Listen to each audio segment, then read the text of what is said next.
तरानिथोई सूबा Manipur legislative assembly मिखलदा Janata Dal United JDU की ticket की कारक लगा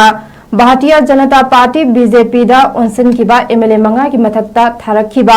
disqualification proceeding Manipur legislative assembly की स्पीकर ना लौखटखिबगा लोइनना जनता दल यूनाइटेड तगी हौजिकना भारतीय जनता पार्टी दे यावरिबा MLA KS Joy Kishan MD Asabuddin TS Arun Kumar LM Khaute अमसुंग मुरसांगलो सनते की मथक्ता नोटिस इशू तौख्रे अमदे अईब चेरोल पिसिलकनबसु खंगनख्रे केस असिगी हियरिंग सेप्टेम्बर थागी तारीख 10 गी अयुक पुंग 11 तारकपदा चथरगनी हाइरे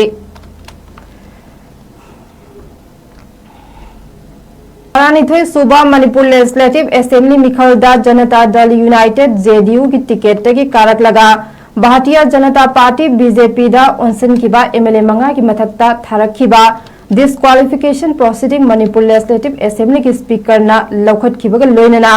जनता दल यूनाइटेड तगी हौजिकना भारतीय जनता पार्टी दे यावरिबा MLA KS Joy Kishan MD Asabuddin TS Arun Kumar LM Khaute अमसुंग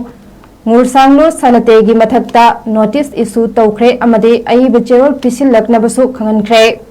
case असिगी हियरिंग सेप्टेम्बर थागी तारीख 10 गी अयुक पुंग 11 तारकपदा चथरगनी हाइरे।